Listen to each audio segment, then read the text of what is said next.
meeting was proposed to us by Judith Scutch-Whitson, who is formerly a board member with the Institute of Noetic Sciences and who is continually steering interesting and intriguing people our way. Many of us have known John Mack for a number of years, but we haven't ever had the opportunity to convene a small group like this here at the Institute to talk with him about his work. So we were excited when we learned from Judy that John was going to be here in the Bay Area this week, and are pleased that you all are able to join us and to talk with him about some of the core issues and questions in his work and where his work might be going. We've assumed that all of you are familiar with his work, so John is not going to give the beginner's introduction to abduction phenomena, but rather focus instead upon what he sees as the core questions at the heart of this research these days, and then say a little about where the work is going. And that will be, he also has about a 25-minute videotape that we'll watch, which features interviews with a medicine man in Africa and others that have been interviewed as part of the international research project he's overseeing. After that, we would like to open the room up and just foster a general conversation and encourage your questions and observations about this phenomena. But before we do any of that, I'd start, I want to apologize to a couple of people that have already seen this tape within the last 24 hours who I promised I wouldn't show it again to, but it's a different moment, so those of you that have seen it just going to have to bear with it. A lot of people in this room, this is an extraordinary group of people, and this is a wonderful opportunity for me to have a conversation and explore ideas. One person I could acknowledge, many of you, one person I want to acknowledge who's here is Jacques Vallée, who probably is the, I'm in some awe of Jacques. I mean, he's probably the foremost person in the ufology field in the world. I mean, one of the I wish I had the answer. And the if not the true pioneer in this field. So makes me a little bit uneasy to be talking in this subject with Jacques present, but I'm also delighted that you came, Jacques. I want to do this as a series of questions, not as a talk, really, because I want to have a conversation and have the advantage of each of you that are committed to the exploration of ontological, epistemological questions, the nature of consciousness. These are the matters that interest me and in this field, and I'd like to deepen our question. As Jacques said, Jacques said he doesn't have the answer, and I think the deeper you go into this, the less you have the answer, and that may be as it is to be. There's a tradition of that going back to the book of Job in our culture. It's only when Job admits he knows nothing in relation to God that positive things begin to happen again in his life. And I wrote down a few questions that I wanted to think with you about, and Tom's use of the preposition "with" I think is just right. First question is, what is the nature, what is behind, what is the root of the individual and cultural resistance to accepting the alien abduction phenomenon in some form as a reality, and B, the whole reality of UFOs themselves? I mean, there is a great amount of documentation. What's it about? What is this? What does it stir in people? What makes it polarize people? Why have so many careers been destroyed over this? I mean, as Jacques knows this as well, and others of you who have worked in this, Keith, you draw upon yourself when you say there's something powerful, meaningful, important here. You some people may like your work, but you will also draw a flood of attack. There's a whole organization, PsyCop now, which seems to have principally as its purpose to drive out of universities people who work on paranormal phenomena in general, and this phenomenon in particular. I mean, after I lectured there in June, their newsletters afterwards were, did we win, did we lose, did we flatten him, will that work go on, will it be stopped? You know, I mean, this passionate distress around this subject. Sometimes it's, one of the arguments is, well, this is just a Western high-tech aerospace-related set of fantasies and delusions, and with that in mind, my colleague and friend Dominique Kalamanopoulos and I have been going around the world, not every place by any means, but to Brazil, where I know you've done studies, and to Southern Africa, to South Africa, to Zimbabwe, where we've interviewed Native American shamans, and it appears that this phenomenon occurs in many cultures, Western and non-Western. Takes slightly different form, but it's very interesting that the people who have had the experience are able to distinguish what this man I'm going to show you, this South African medicine man, calls the Mandindas, or the star people to the Native Americans from their ancestors. And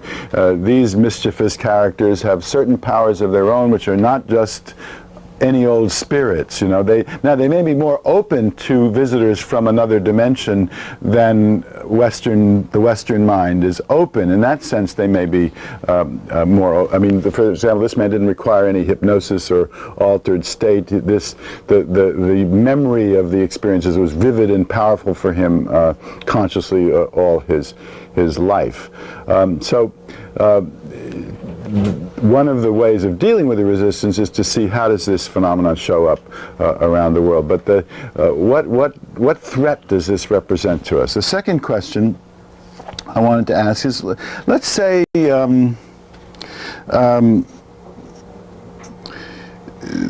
we succeed, we being people that are interested in this and related phenomena. Let's say Pierre in his public education program, and others of us that work in this area are able to get across that something real is going on here, that it may not be that UFOs are exactly silvery metallic plane, you know, sort of craft in the literal physical sense, but they have a reality to them. They can be documented. They do have effects. They do cause burned earth. They have a tremendous energy connected with them, that people who have had abduction experiences in fact have had some kind of experience which enters into their physical reality, and that this becomes accepted generally around the world.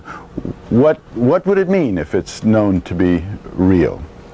The third question is, and this is one that we're not going to be able to answer any of these questions except to explore them more deeply, but a third question is, what is the intelligence that's at work here? In other words, let's say you could, you could sit down with an alien doctor and his crew and get him into a room, and you say, now look, what's going on here? What do you guys really want? What is this about?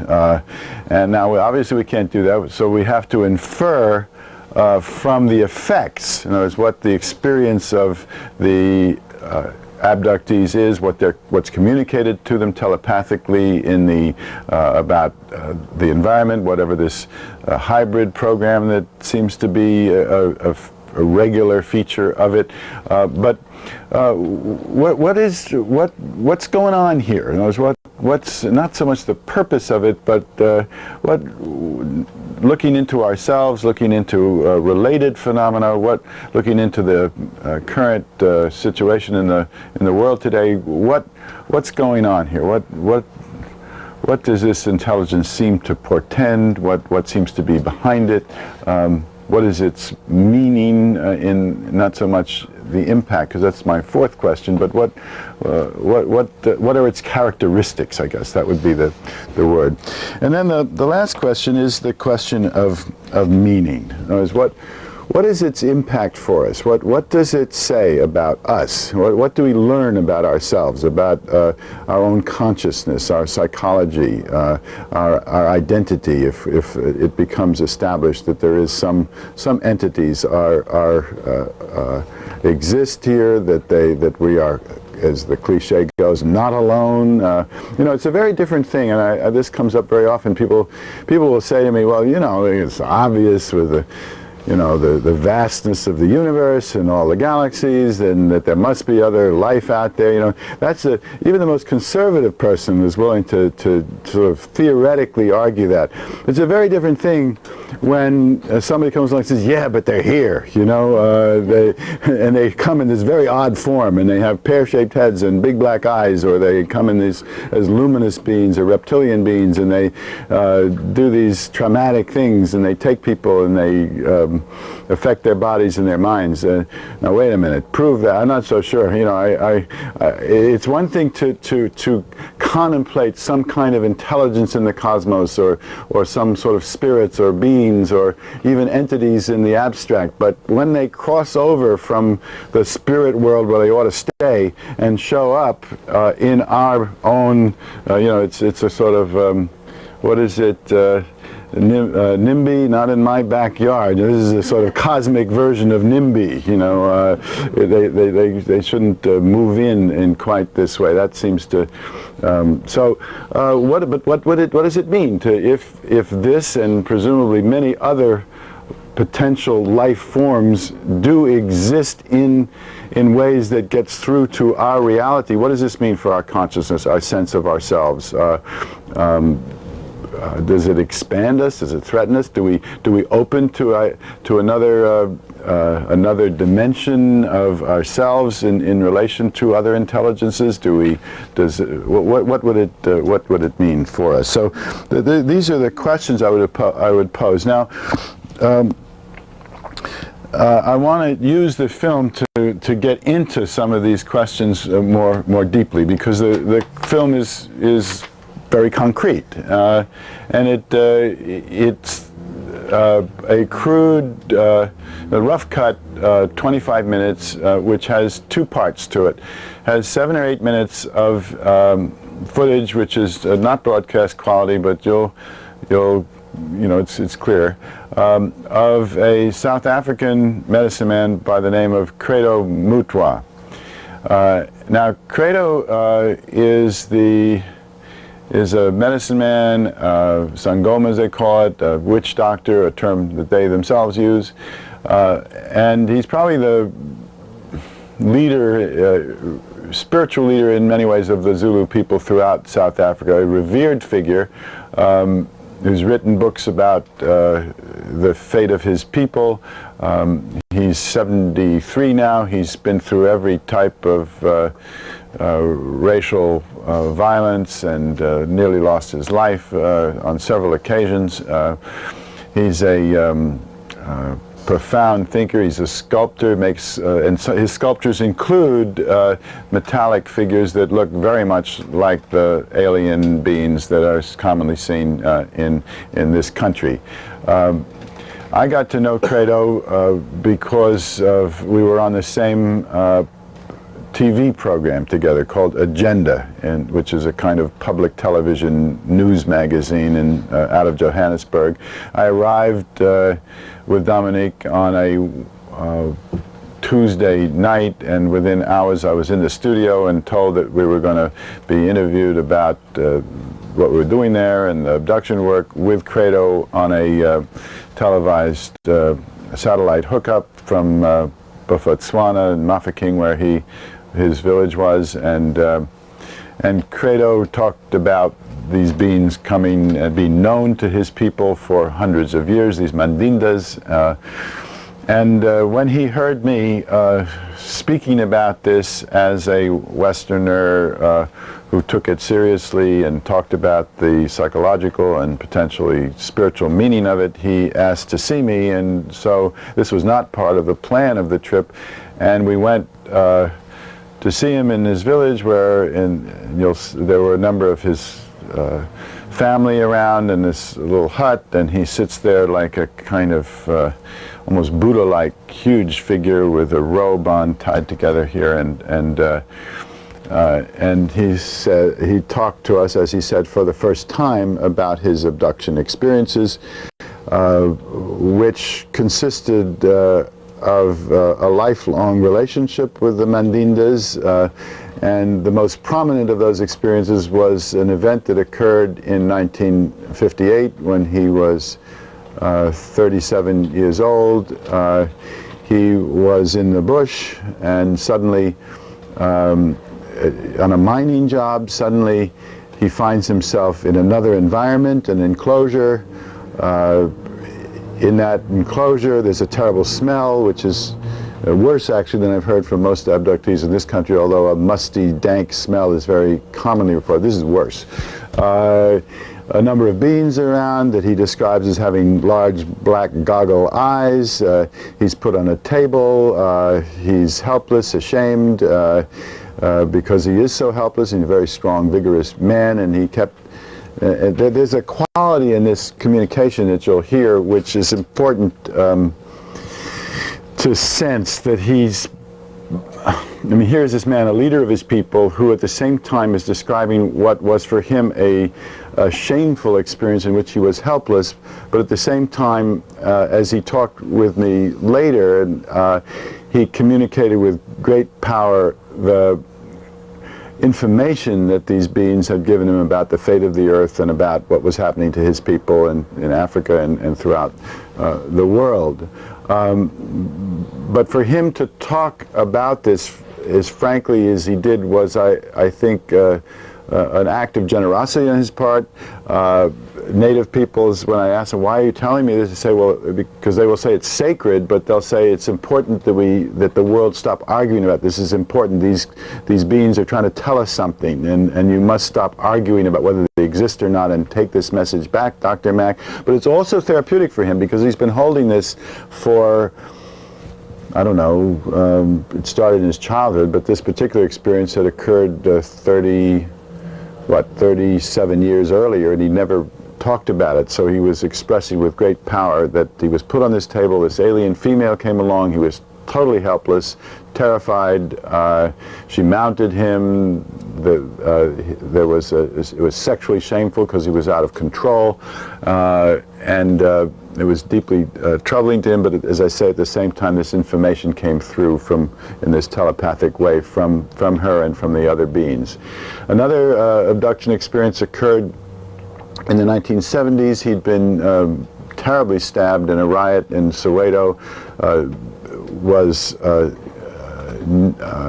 nearly fatally wounded with knife wounds, and was taken to Natal, a neighboring province, or another province in South Africa, and there was visited, he says, by the Mandinda female again, who took off his bandage. Some kind of healing process occurred. According to his doctors, they were astounded that this healing resulted in this terrible wound seemingly miraculously clearing up in just a few days, and he was preserved and went back to his life. The other part of the film are three sections of interviews with three 11-year-old girls. And this is related to, I think, one of the most important events in UFO history, which occurred on September 16th, 1994, last year.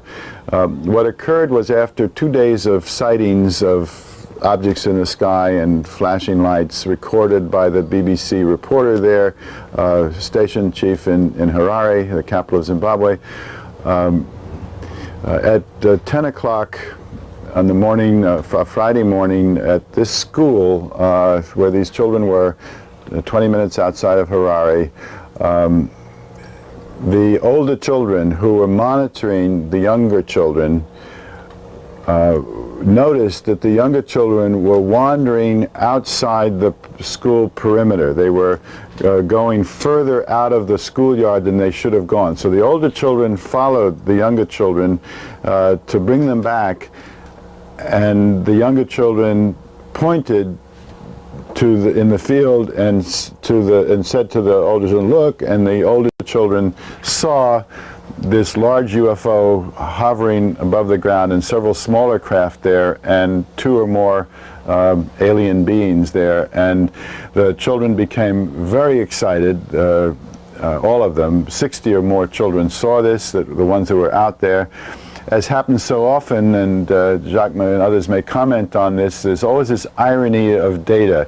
The adults were in a meeting, the children came rushing in excitedly, frightened about what this mysterious thing that they had seen. They told the adults excitedly, no adult went out to see this. And by the time the break was over and it was time to go out, there was nothing there to be seen. And this trickster-like play of information just runs constantly through this field. Maybe Peter Storer could comment on if you have some familiarity with that elusiveness of data that, because these kids, at first they didn't believe them, and many of the parents didn't believe the kids, but as the consistency of the stories came up over and over and over again, this very hard-nosed headmaster came to the conclusion those children saw something that was not of this world. That was his phrase. And even the teachers, who were even more skeptical, we met with all the teachers in a room, and we went around the room to hear what they thought, and they said, "I know those kids. This happened. They saw it." The teachers were shocked and appalled, but it was kind of like a single event just shattering their worldview, because they were geared not to believe this, and yet there was just no other explanation.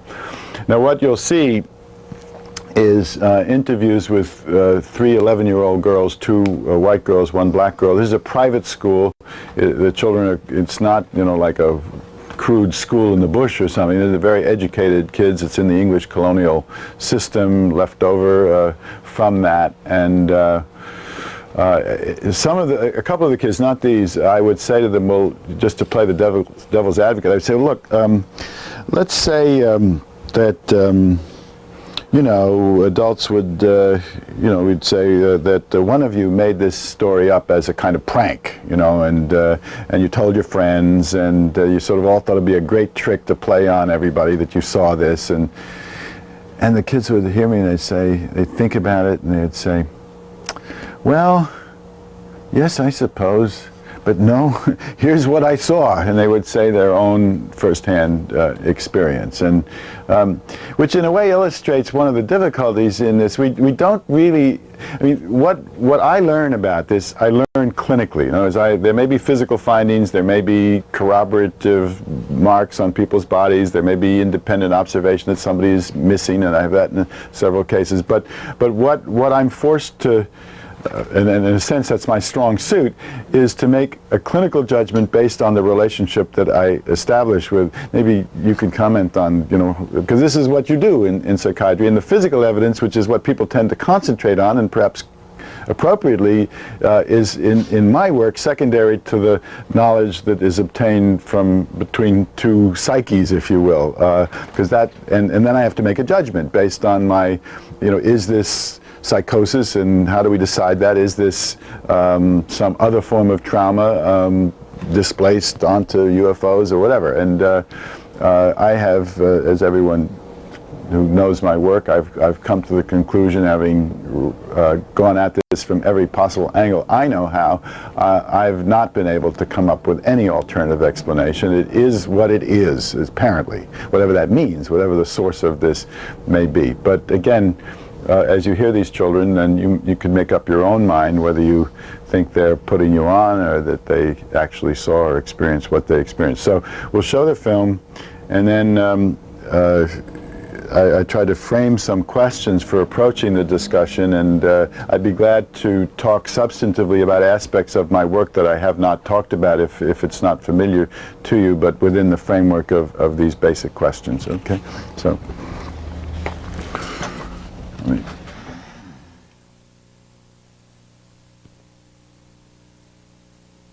Are there any people who are expert in semantics or semiotics or any of that kind of thing here? Because once the short answer is yeah, it's real. Okay, I mean it's a little bit like you know. Daniel Brinkley, when he talks about near-death experiences, he's got the Daniel Brinkley short course and the Daniel Brinkley long course. He was struck by lightning. He said the long course is you can read his book and listen to his lecture. The short course is stick your finger when it's wet in an electric socket. You know, I mean, the short answer is it's real.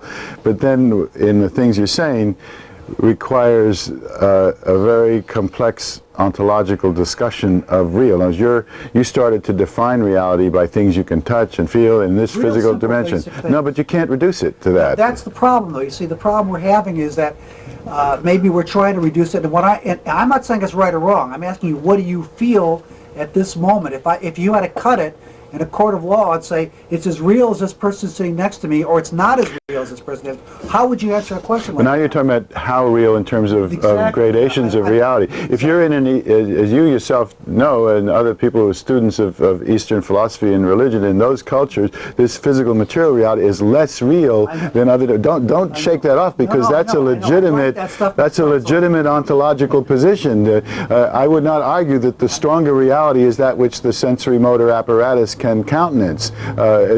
So this is real in both senses. You can say this is more real because it's both real in the physical sense and it's real because it's an entry from another dimension. But you're really asking me to answer the question that I wanted to pose. I mean, I'm continuously having to deal with questions of reality. It manifests in this reality, real, physical. People have burns, they have physical lesions on their bodies. It's real in our physical universe. Yes. Is it of this physical universe? Are those hybrids real in the physical universe in the same way? Maybe not. Maybe there it's a projection of some kind of holographic images. I don't know.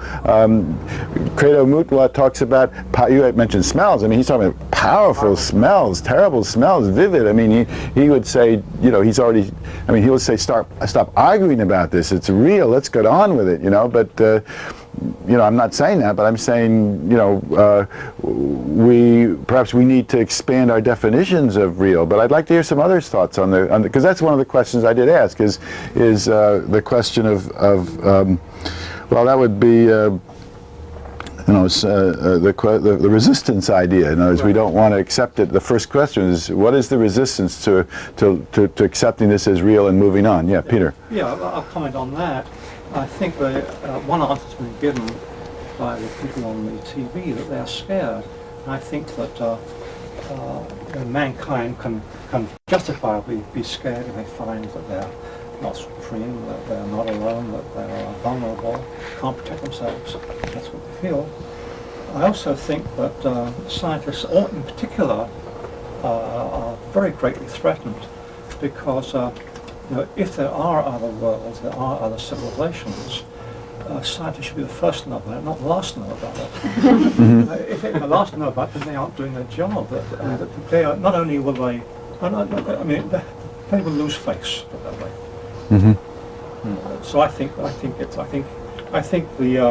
phenomenon is a threat to society as a whole and to scientists in particular.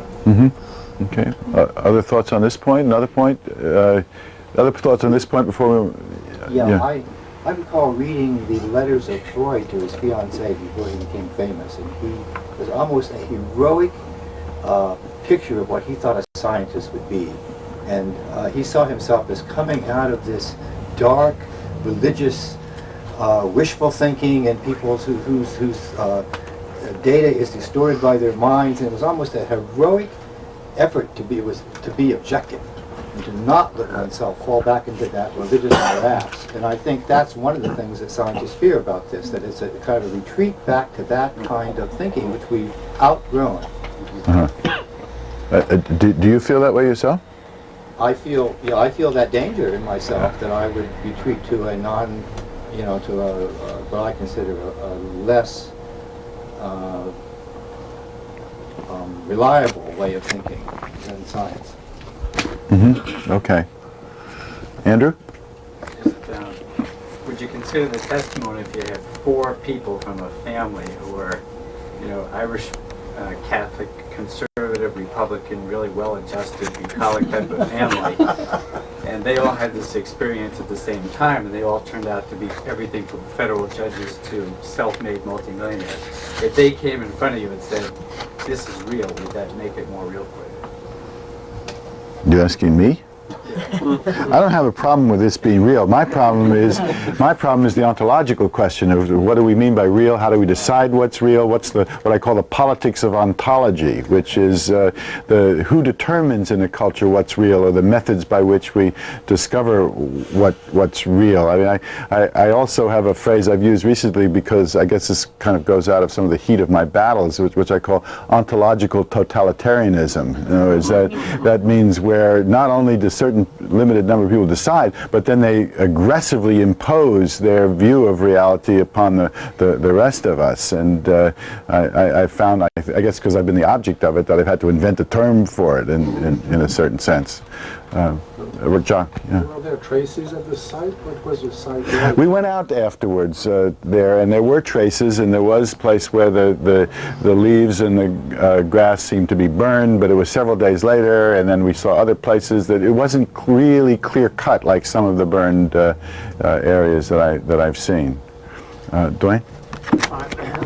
I'm intrigued by the notion from both the African American and the schoolgirls that there seemed to be a lack of love there.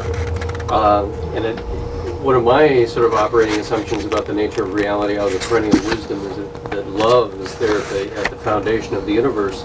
And I'm concerned that here are these advanced beings that apparently are loveless. And is this a theme that's come up at all in your inquiry?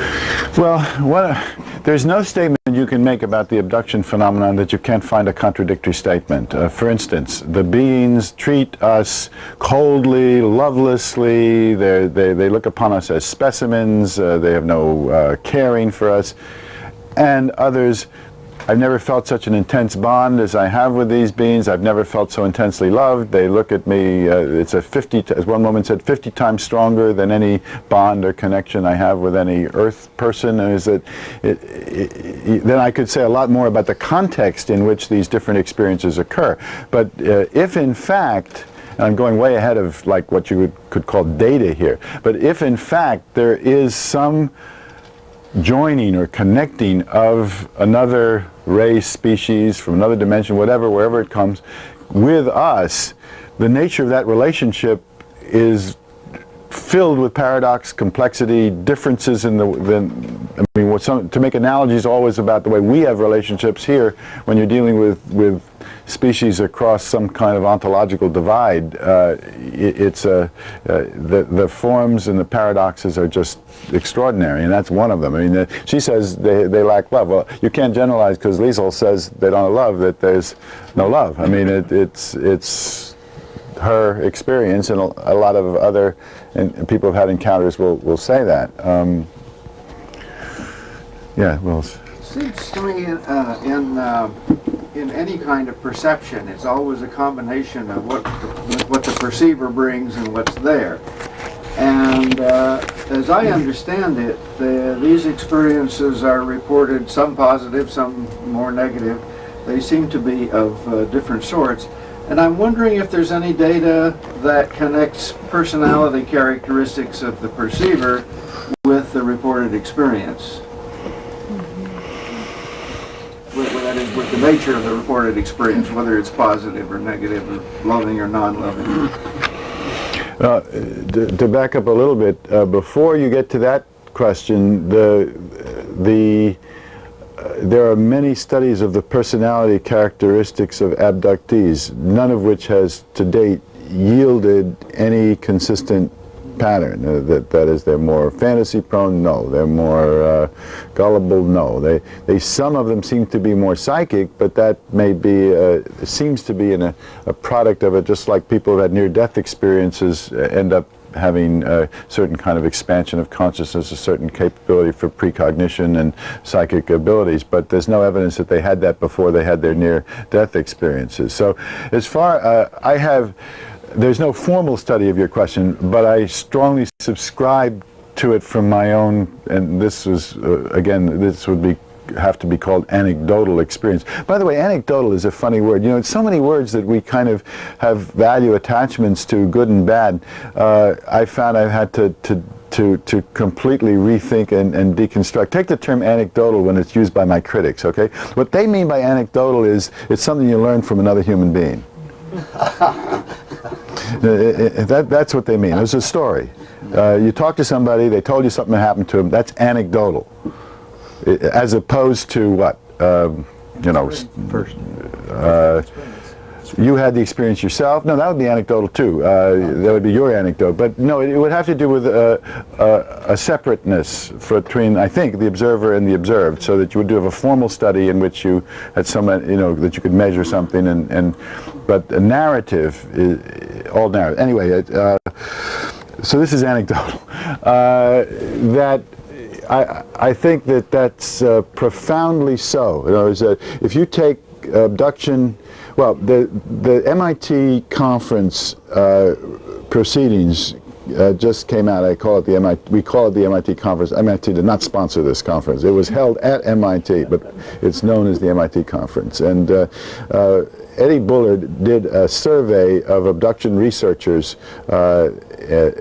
afterwards, which is like a huge, meticulous study, which is typical of what Bullard does. It's extremely good, very limited sample of, I think there are 13 investigators. I did not fill it out. I couldn't do it. I was too busy. I was just swamped at that point.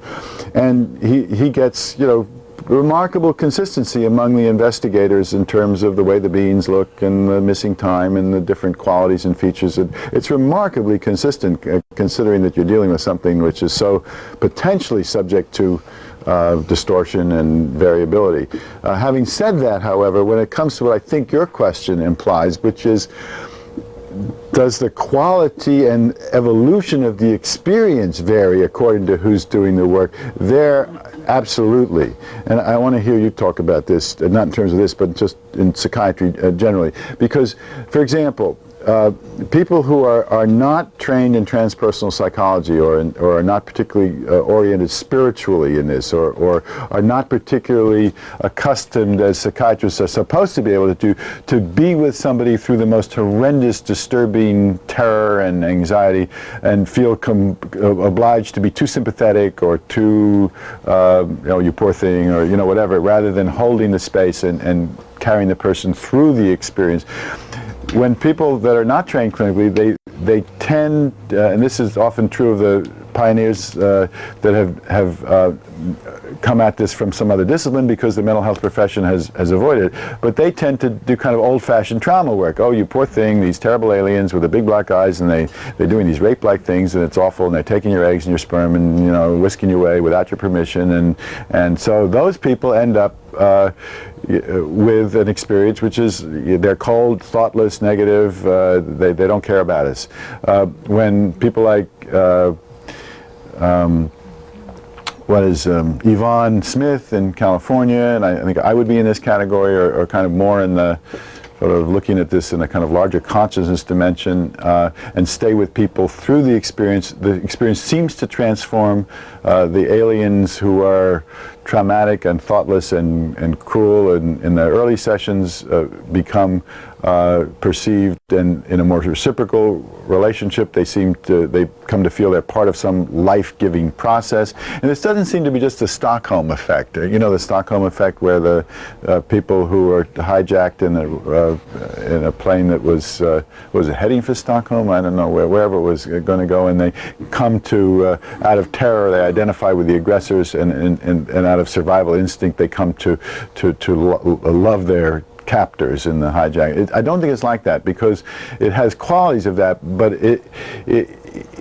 there's a freer choosing of the relationship than that. In other words, they're not captives, they're not victims in the same sense. They can actually enter into some kind of more give and take, reciprocal information, conversational, telepathic relationship with the beings, and it does emerge, and it goes on over a lifetime. You discover as you go deeper into the consciousness, often the relationship between the human and the alien has gone on since childhood. The doctor figure becomes almost like a spirit guide in their recollection, a protector, someone they've known their whole life that they feel deeply bonded to. But to get that kind of material, you have to go through a kind of dark night of the soul of terror for several sessions before the experience begins to shift and transform. And David?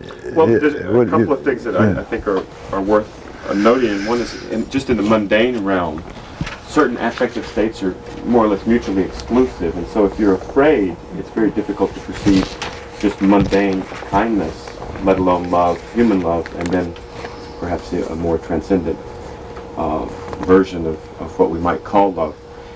I would like to make a few comments, being blind to an interview like this, and not having met anybody that's experienced anything like this, about these interviews, and that is, they're quite compelling data, in that the content is ego-dystonic.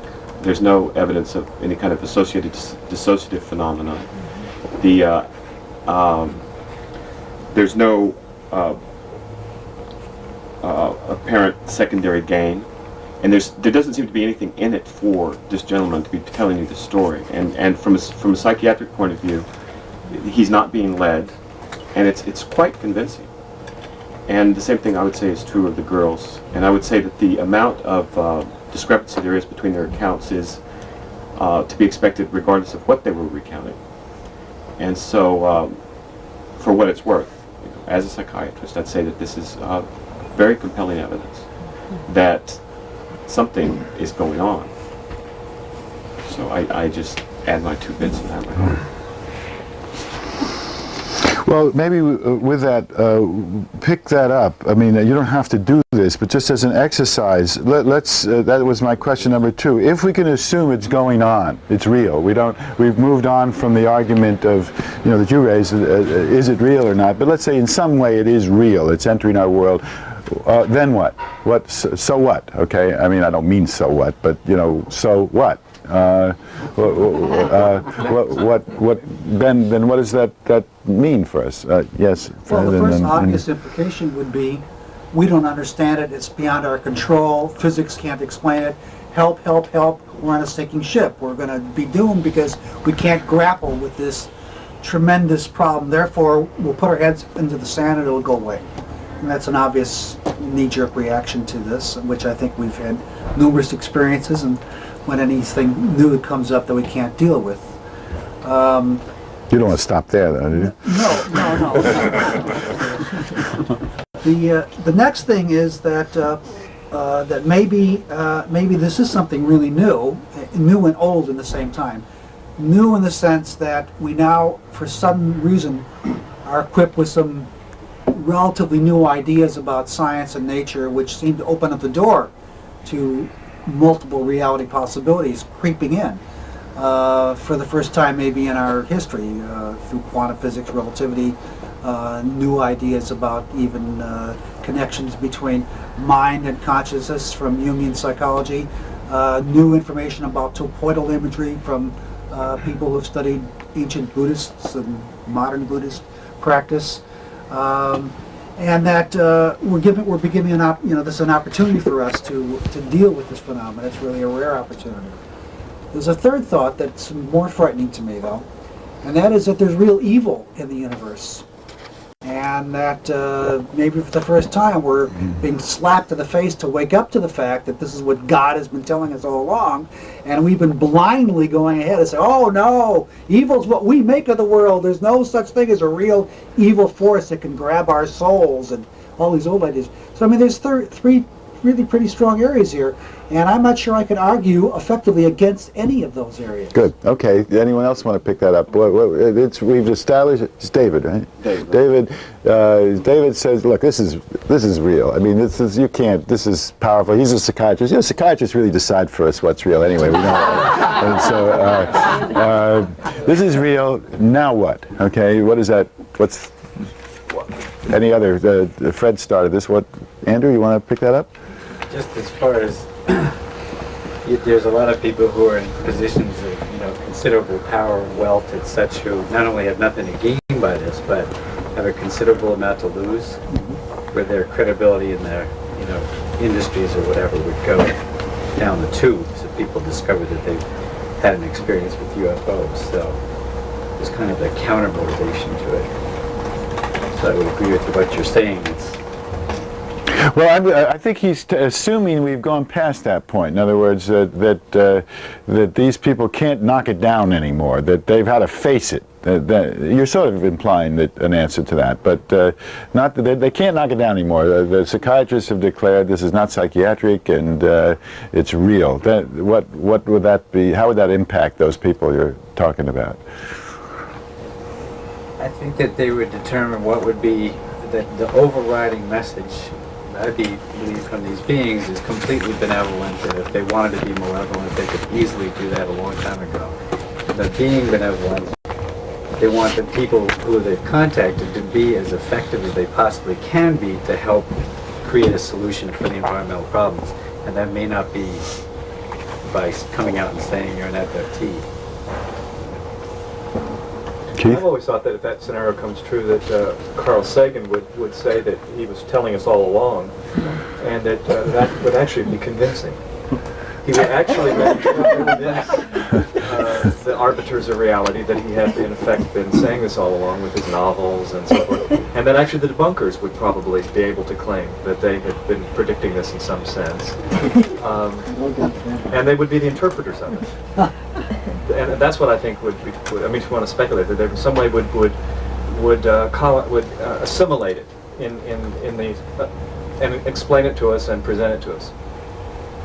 Shai?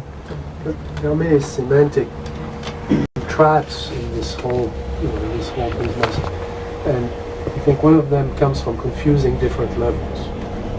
I think it's useful to think of at least three levels in the phenomenon. One is the physical, something landed, something left traces, something interfered with the environment in some way, including light, microwaves, and there is a second level, which is what you're showing us, which is a psychological, psychophysiological level. If you know, people have marks, people have burns, they felt heat, they had a sexual experience, they had images in their brains or thoughts in their minds and so on. And that calls for a different set of tools or a different set of semantics. And then the question you're asking now is the social question. What does it mean? And at that level, it really doesn't matter whether or not there are flying saucers around.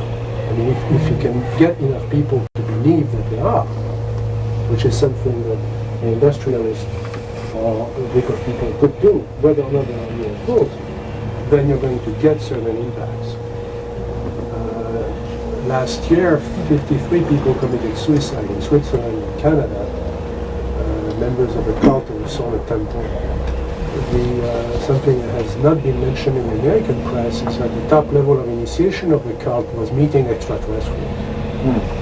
The leaders of the group had bought machines producing holograms that created that experience. And clearly to these people who are not lower level people, these were people from a fairly high strata, social strata, this was real. I mean, this was real enough that they went through the whole experience. Has this been written up? I mean, can we get a hold of it? It has been written up in a French magazine that did a special investigation of that, but I don't think the Swiss police is talking too much about that aspect of it. They found, if you remember, they blew up the houses. Some of the detonators did not work, and in the ritual chamber of one of the houses, they found the hologram sheet. They cost about $100,000. So that addresses the question of reality. You know, what is real and where can technology today create the impression of reality? And we're developing virtual realities here.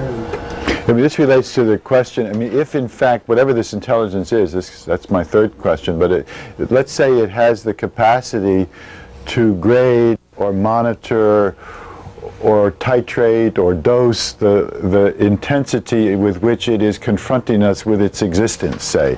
What you're implying is if they did what a lot of people ask me, not in meetings like this, but sort of general, not so thoughtful conference, well, why don't they just show up and show us that they're real? You're, in a sense, answering why they don't, because there has to be some capacity to assimilate that impact by the people, and when it comes to powerfully, you're saying people commit suicide. I mean, that's also why the whole phenomenon is so interesting. So it's forcing us to ask the basic questions about what is reality anyway.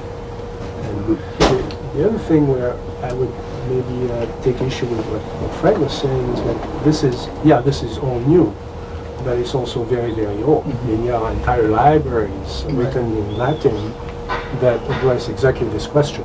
Who are these beings? Are they good? Are they evil? If you remember in medieval times, the big problem was, the assumption was they're all demonic. But then when you sprinkle them with holy water, which was done in some occasions, they don't vanish. They just stay there. Which was a big problem for theologians in those days. Also, that was at a time when people had a much wider concept of reality than we could. Yes. I mean, they were not limited to 3 dimensions. They were very facile with the concepts of entities playing throughout the cosmos. I mean, there's one way to guard yourself from the demonic is you restrict the dimensions of reality so that you don't have to encounter it, except in nightmares or dreams or madness or whatever. Yeah, David. I wonder, we're limited in the amount of knowledge that we have about the nature of reality. We, though, have accumulated some knowledge about how our own minds work, and our attribution of whatever characteristics, we know that the process of projection is likely to happen in the absence of information that can be otherwise verified. And other processes, either of affiliation or of aversion or of fear or of bond, the whole realm. And I wonder if it's not a fruitful way to approach the issue of what does this mean, or so what, or what can we do constructively to look at our own human condition and look at the way our minds work and look at what we do know about the way humans are likely to respond in a situation like this, with this kind of uncertainty. But we have a couple of responses on that. Yeah. Last year I did a book on soul, from Socrates to Ray Charles. And as I was going around the country again and again, people would ask, even after my descriptions of Siberian soul journeys and Plato's image of the chariot and Ray Charles singing what I'd say, there would still be the inevitable question, yeah, but what is it? And how can you prove it? Well, I'd say, well, go to a Ray Charles concert, or go to a peyote meeting and talk to a peyote roadman who's gone off on a soul journey up through the top of the teepee, and then he's come back and he can tell you stories. Yeah, but what is it? What is it? Just recently, the state of Texas has officially declared that soul is, as Descartes said several centuries ago, in the pineal gland. And you want to know why? Because of the phenomena of heart surgery. There are people going into heart surgery who are terrified of their old idea or image of soul in their heart. So if they're going to have the heart replaced, they may be losing their soul. So this has now become a major issue for people. Were there any votes against it? I don't know if there are any votes against this or not. James Hillman calls this the contemporary sin of literalization in the country. If you are literalizing everything, you have to pass a law to actually define where soul is. Or you have to do what Francis Crick has just done and reduce soul to the mind. Reduce it to the mind. The brain. Right. A lot of people do that. Dennett does So that too. I've just finished a book on the phenomenology of UFOs, and I suspect I'm going to go into the same lion's den for the next year. Yeah, but what is it? Yeah, but what is it? Yeah. My suspicion is that there is a lot of common ground between the two. As Jung saw, there's a dimension of soul to the UFO phenomena. Even Stryber talks about this as a soul crisis of some sorts. I'm reading this as I read the soul issue, that it's a matter of our capacity of perception. If you sit in a room with Aretha Franklin and ask her what soul is, she'll stare at you like you've got three heads. Why do you have to ask? Soul is a depth dimension, it's something you experience, it's in the world itself. And for me, the UFO issue, or the meaning of it, as you're describing to us, could be a clarion call asking us where soul is. Where is our capacity of perception? I listen to these kids, and I wonder why I haven't been able to perceive at a depth dimension that they do. I sit in a room with blues players, and I ask myself, why can't I feel at that depth dimension? This is a capacity of knowledge, it's a capacity of perception. Yeah, that gets to why I've been so interested in this. You know, a few of us, well, you were asked, but you didn't go. We met with the Dalai Lama a few years ago around, he invited several of us who are working on the abduction phenomenon to meet with him about what did this mean for consciousness evolution and for the future and for the earth and so forth. And at one point, he stopped in a meeting and someone was trying to ask him to explain something. He says, those creatures, he says, they spirits. He says, but they're very upset. He says, they're upset. He says, are destroying their physical and spiritual home. He said, they have no choice. He says, they have to come into our physical world to get our attention. He says, that's the only way that they can communicate that they have lost this, that we are destroying their home. So they manifest physically. And that kind of gets at where I think, certainly what has attracted me to this and why I work on this rather than channeling or something probably equally powerful. As someone raised in a secular rationalist tradition of prove it's real, I got to measure it, I got to see it, a physician, so forth. This phenomenon has that curious quality of not respecting the divide. What's your first name? Phil, that Phil's talking about, the divide between the world of spirit, soul, the unseen world, and the physical world. It destroys that deal that was made perhaps in the 17th century between the scientists and the theologians. The theologians will take care of the spirit world and the soul, and the physicists, the scientists will take care of the physical world, and as long as we can keep them separate, we don't have too big a problem. But this phenomenon has no honoring of that divide. It destroys it, it crashes across it, and forces us to rethink the divisions, the philosophical, intellectual divisions that we've made. And I find that very attractive. I mean, I think that's interesting for somebody that tries to bridge these worlds myself. Yeah. Here's a comment.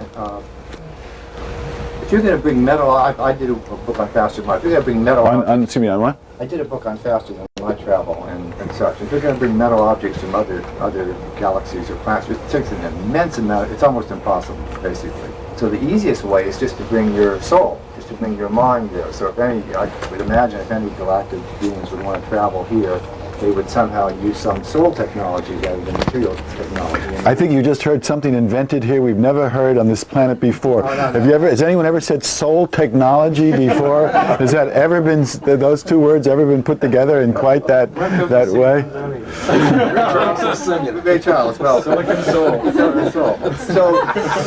So if there are beings doing this, if there are beings, to suppose that some of these beings say there is an implication that they're from somewhere else. If these beings are doing this, then so could we. So this sets up the idea that maybe we should start work on developing our own, the transfer. Maybe we can first start with places that are close by, first of all, Alpha Centauri, One more comment.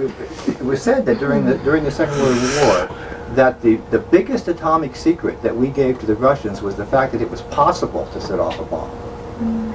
We set off the mind, the idea that it's possible. The idea that once the bomb was exploded, no one knew you could actually make an atomic bomb, but the fact that a bomb was exploded, which the Russians soon knew, that fact it was possible was the biggest impetus for their development. That was the secret, the atomic secret. You could actually do it. Yeah. And if you could actually soul travel from planet to planet, this might be the greatest thing, you know, to turn NASA around, certainly.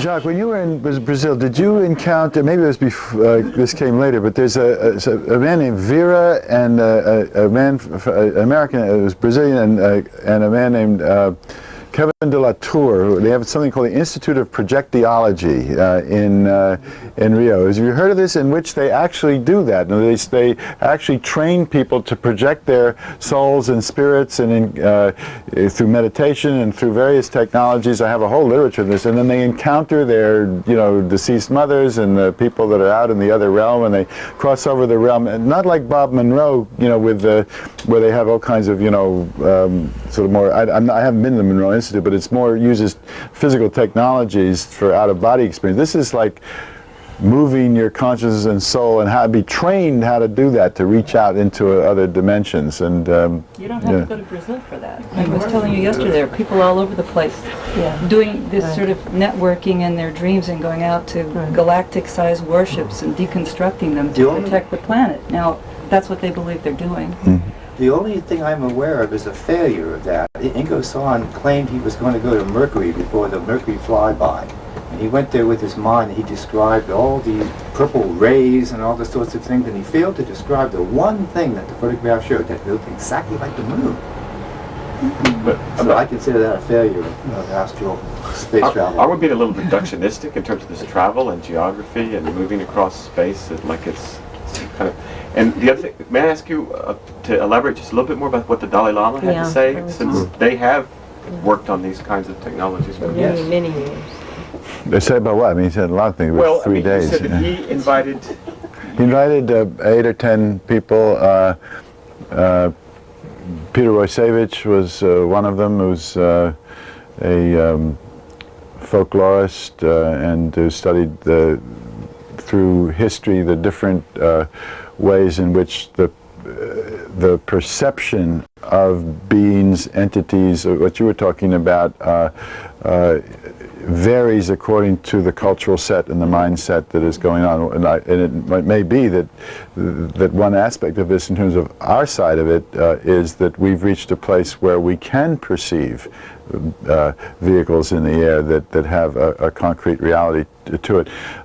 Jerry Clark, as the editor of the International UFO Reporter, went back and examined very carefully the 19th century airship craze, where everybody that was remembered as in the terms of I guess there were hot air balloons then, so a lot of the pictures and memory of that was that there were a lot of balloons kind of appearing all over the country, you know. But he went back and looked at the photographs again and the eyewitness reports, and they, from this vantage point now, and this was in the 1980s, appear much more like UFOs than they do like balloons. But nobody could perceive a UFO at that time. It may be that we had to reach a place of some kind of technology of our own, some ability to perceive objects in the sky that are kind of like UFOs before we could get to the point where our consciousness could perceive it. Some of you are probably familiar with the work of Michael Grosso, who is a philosopher who's looked more systematically than I have at the way in which the capacity that he's turned the whole belief thing around. In other words, he's saying that that belief actually facilitates the capability of perception rather than that it distorts perception. In other words, that because you do come to a place where then you're able to see things and experience things that are there, but that you couldn't even see or experience before. And that's what I'd be really interested in knowing specifically what the Dalai Lama had to say historically about. See, these would be bodhisattvas or something like that. And yeah, he didn't find this any big deal. I mean, did he say if advanced Tibetan practitioners reported precisely these kinds of phenomena? And I'm wondering, in your clinical practice, do you have instances where people who have meditated for many years, say 10 or 15, many retreats, that kind of practice, then have reported these phenomena? Yes. Prior to the experience, not that they've gotten interested afterwards. That someone has an abduction experience and then they become meditators. Oh, it's so hard to think of temporality here and cause and effect in that way. I mean, the Dalai Lama was not familiar with Tibetans having standard UFO encounters, and at some point he implied we don't have to. I mean, but there were a number of situations where monks would suddenly disappear for several months, be taken off by some kind of beings or entities, but it seemed to serve the framework of that culture. He was not so familiar with this sort of hard-edged UFO type of thing that we're talking about. Now, what you're talking about is much more complicated in a sense. Like, for example, in cloisters, people who are in cloisters, do they report these experiences? I don't know. Yeah. I don't know. I know that very often people that have had experiences with psychedelics are more open to abduction experiences, which again creates this kind of ambiguity around, is this in the physical world or in the consciousness realm? Obviously, you're not going to, I don't think, cause to materialize something in the physical world because you're having an LSD trip. On the other hand, it may open your consciousness to something which under another occasion might actually appear in the physical world. I mean, there are all kinds of ways in which this confounds our distinction between the consciousness world and the physical world. I mean, that's, I think, as I was saying before, the most powerful thing about it for me. It continuously attacks that dichotomy. Well, that's why I was asking about meditators, long-term meditators, how that might affect them, their one way or another, that their availability to that kind of experience. John, I think that, I mean, I don't have anything but impressions that they are more available to them, that opening of consciousness does have an effect. But this thing, again, it's more like, I sometimes call this an outreach program for the consciously impaired. It has this kind of way of crashing through, and a lot of the people, when they first have the experiences, are far from spiritually minded. They're just folks, like one woman that I had a lot of trouble getting to keep coming back to the support group because she's a gas station attendant, and she's a very simple person. She says, "This is horrible. They're doing these terrible things. They're crashing in on me." And we try to, get her to, sit with her experience and talk with her and meet other people and come to terms with it. So, very simple kind of, untutored people in meditation or spiritual practice find this violating them, and they're right. But then they do, if they're going to do other work, then the experience will shift in its quality often. That's true on the cultural level as well as the personal level. Yeah, yeah. What do you think the Dalai Lama meant when he said that we're destroying their physical and spiritual home? This has to do with the whole ecological dimension of this. I mean, one of the things that comes up in case it came up with these girls, and it came up with Credo Mutwa, who I was going to. I'm not going to do it, but there are a lot of quotes from Credo Mutwa where he talks about Africa's dying, we're destroying the earth, that these beings are trying to warn us of danger. This is coming because we have gone wrong here. And the abductees, who are again not particularly environmentally minded, but in case after case after case, they're shown these visions of the earth destroyed, Florida splitting off. Well, that might be such a bad thing from some people's point of view, but huge catastrophic scenes, earth polluted. One woman, one of the first people I worked with, one of the first images that she remembered from an abduction experience was being herself participating with the aliens in providing food hydroponically, because all the capacity of the earth to support food for its population had the life was destroyed, and agriculture as we know it was gone, and so we were growing food hydroponically. This was kind of a view of herself in the future. I mean, this comes up and over and over and over again. Our physical and spiritual home, and he said their physical and spiritual home. So I'm wondering if he's perceiving some intrinsic link they have with the earth and with the spiritual domains in which we live and have our being. Well, it's us and them again. I mean, it's all one in one sense. I mean, apparently what you get over and over and over again is the communication that the earth is not ours to destroy. The earth, and I was raised as a completely secular rationalist, whatever, that we were alone, and that the earth was the earth, and I sort of got into the Gaia thing, but the idea going beyond Gaia, that the earth itself is part of a larger network of life and is sacred in a cosmic firmament and web, that's coming from this, which I never would have gotten before. Credo put it this way, he said, "Sir, according to African culture and religion, there are 24 mother worlds in the sky, and our earth is the 25th, and all these creatures come from these different mother worlds. A mother world is a specially made planet whose purpose is to give birth to life. Now, these mother worlds are very, very rare. You can find thousands of worlds without life and only one mother world. So that it's like both. In other words, it is sacred at a universe level, and of course it's our planet, so it matters to us what happens to it, but it matters at a cosmic level too. I mean, I have all kinds of my own mythology, which I take all the data and I put together and I create a kind of creation story of what's going on here, but that's maybe for another time. All right, maybe we should stop. It's after 4:30. This went very fast for me, I know. We're missing time.